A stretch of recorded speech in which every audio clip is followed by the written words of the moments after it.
What's going on, guys? So it's early morning. We are going to do a different video today. So I'm actually going to daily drive the drift car to work. I like to do this every so often, maybe like once a week, once every couple weeks, just to get the car out of the garage and drive it around. But we're going to go over, can you daily drive a drift car every single day? And I'm not going to daily drive this car every single day this week. I might do it a couple of days this week since it's a slow week at work. But we're going to go over if you can or cannot. So let's get to it.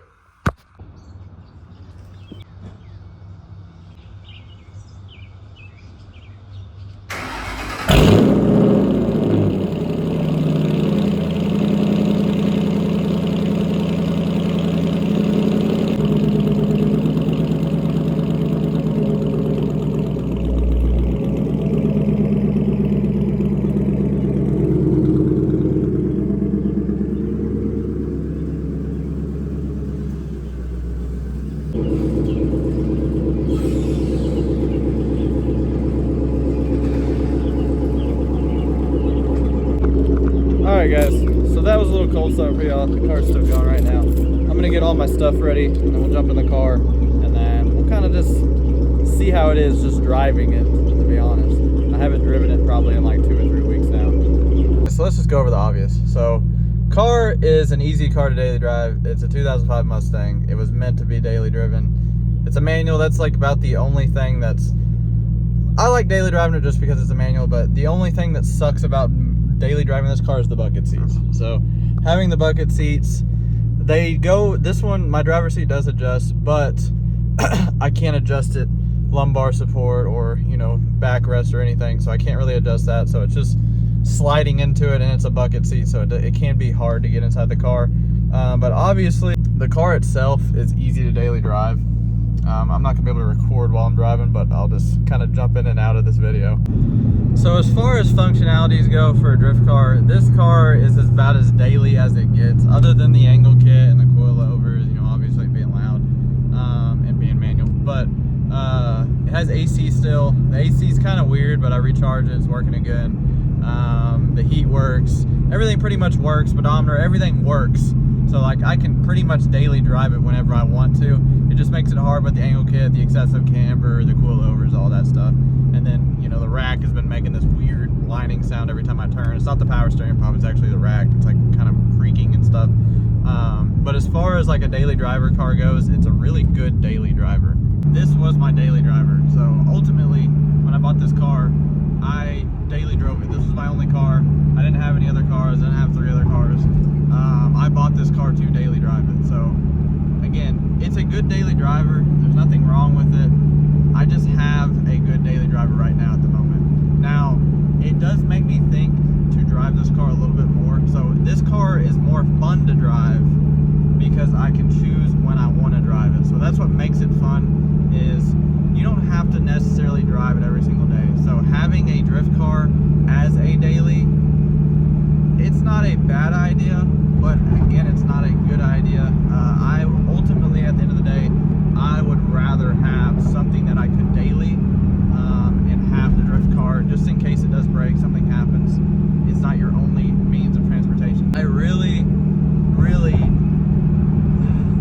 I don't see how those dudes daily drive their drift car to the track, drift it. I have a buddy, crazy dude, but really super reliable car. It's turboed Miata, but dude daily drives his car, drives it to the track, beats the shit out of it, and then drives it back home. I mean, when I say beat the shit out of it, exhaust is falling off the car. He's having to carry shit with him. He has tires in his backseat and a Miata, okay? So it can be a little bit cramped. All right, so the question that y'all probably wanted the whole video, should you turn your daily car into a drift car? It's up to you. Ultimately, at the end of the day, it's up to you. It's not up to me. It's not up to anybody else. It's up to you.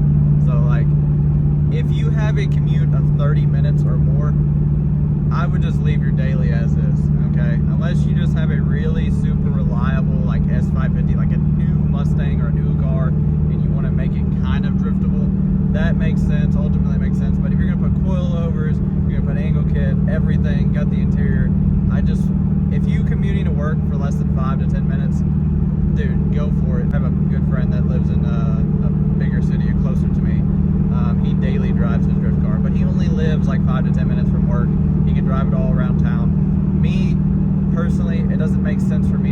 drive my car every single day because I commute about 20 to 30 minutes to work. So it's not a big deal, but it can be annoying, especially with a car that has a big V8. So this car has a big V8. Now, I'm not going to say that it gets better gas mileage or gets less gas mileage than my truck that I drive. This car probably gets better gas mileage than my truck right now, but with all the modifications, I'm just wearing on my tires with the camera wear and all that stuff, how it goes. But as far as like a daily drift car, if you're going to turn your car into a daily drift car, you have to commit. So like, it's gonna be loud, it's gonna be annoying, you might get tired of it really quick. That's why I try not to drive the car as much as I can. So you keep wear and tear off of it, obviously, if you're going to drift it. That's one of the big things. So I like keeping it in the garage. I start it every couple days just to get it started. I don't just let it sit in the garage and not start it. So obviously there is days where I take it out, drive around the neighborhood, do all that, just to get it filled out, you know, make sure that it's running right. But you driving it every single day is going to put wear and tear on the vehicle ultimately at the end of the day, unless you buy like some really reliable car that doesn't need all that fancy stuff. So this car, it's pretty reliable. As of now, I think the engine has like 60K on it. The car itself has like 218K, so it's been daily driven its whole life.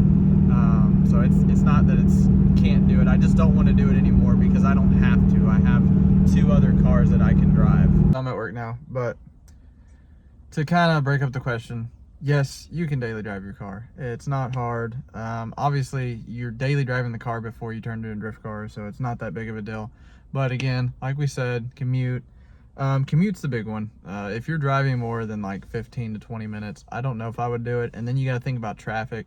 If you have a manual, which if it's a drift car, obviously it's going to be a manual. People talk about in the comments that they can drift their automatic car.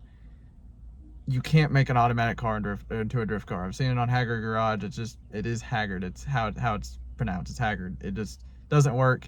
You can try to do it. It's not hard if you have a lot of horsepower, but again, it's way easier with a manual. But again, off that subject, yes, it's going to be hard. If you drive in a city, there is a lot of stopping and going, so that's just driving a manual in general anyway. So like, if I lived in a big city, I probably wouldn't daily drive a manual. I'd daily drive an automatic car or a vehicle.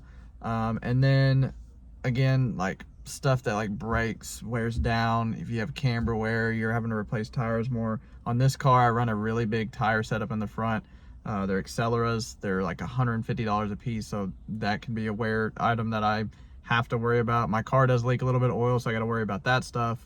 And obviously, if you're daily driving a drift car and you drift the car, it probably does leak oil, probably leaks something, so you're gonna have to check fluids every single day. This car every so often smokes pretty good on startup. I think it's just unburnt fuel in the exhaust, so that's another thing. Creaks, noises, it's really low. I hit a bump on the way here and I bottomed out the car because I was going like 60. I didn't realize I hit that pothole and bottomed out the car, and I heard the axle hit the body of the car. So again, just stuff like that. But as far as like daily driving your drift car, you can do it. It's not that big of a deal. It's not hard. It's easy.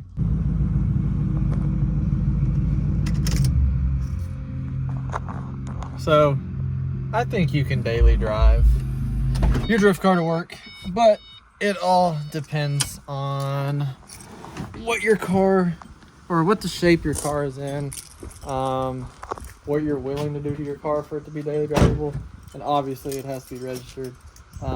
But again, I like to drive this car every once in a blue moon just to work, like probably once every couple weeks, just to get it out of the garage. Obviously I don't go drifting every single month, so it's never out of the garage a whole lot, so I like to do that a lot. And when you get off work and for some reason you hate your job, at least you're leaving your shitty job with a cool car.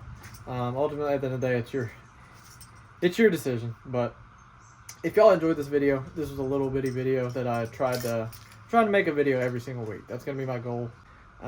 More Fox body content coming up. I actually just found an ECU for my car, so probably gonna pick that up today or tomorrow, and then I'll need a wiring harness. And obviously I'm putting the rust stuff back because I want to try to get everything that I have, and then I can just start putting it together, and it won't take me long. And I could probably pre-record these videos for like one day, like an entire day, and then just put them out every week. And that will help me out a lot. But if y'all enjoyed the video, please leave a like, leave a comment. If y'all have any ideas of video content that I can create, just let me know. It honestly just helps me out a lot, helps me out even more. I've had like 10 subscribers already in the last video that I uploaded, so Fox Body content is helping me out a little bit. But again, peace guys.